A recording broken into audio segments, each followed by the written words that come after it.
circling the burnout drain.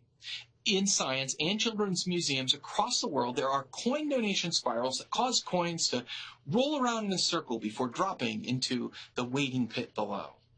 After they're launched from a ramp, forces pull the coin ever closer to the center into their eventual drop through the hole.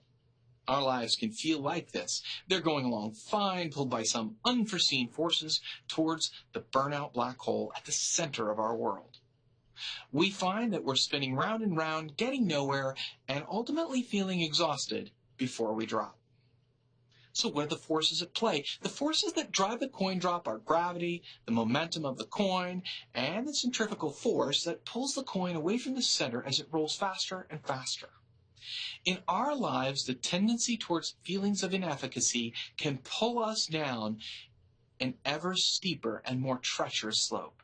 The closer we get to burnout, the more ineffective we are and the more ineffective we feel. Inefficacy is at the heart of burnout. It's our feeling that we can't get anything done. As we spend more and more of our energy trying to avoid the pull, the less effective we feel. And the closer to burnout we get. Getting sucked in. With black holes, it's called an event horizon. It's the point beyond which there's no chance of escape. The amount of velocity would exceed the speed of light, and according to Einstein, nothing can do that. As a result, there's a point at which any object would be inescapably caught. The good news is that burnout doesn't have an event horizon, no matter how burned out someone might feel. Well before the event horizon of a black hole, you'll feel the pull. You'll start getting sucked in. However, just feeling like you're getting pulled in doesn't mean you can't escape.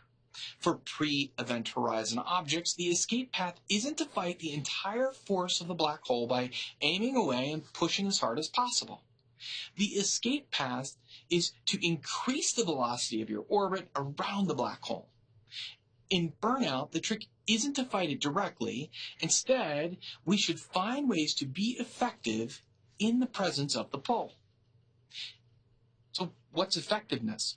The quickest boost that anyone can get when they feel ineffective is to call in reinforcements and to ask for support.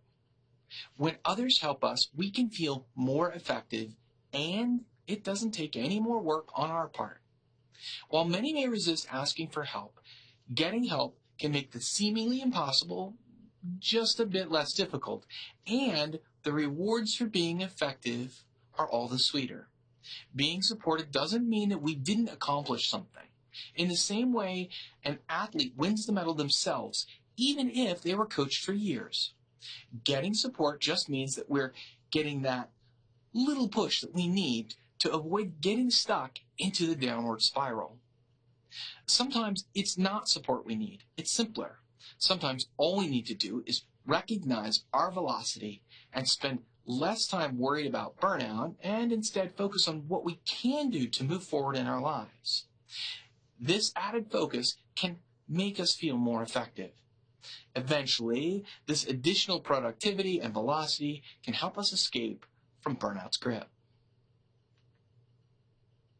Don't spend your life circling around burnout's drain. Start finding ways to ask for support and focus your energies on moving forward so that you can escape the drain and move on with your life.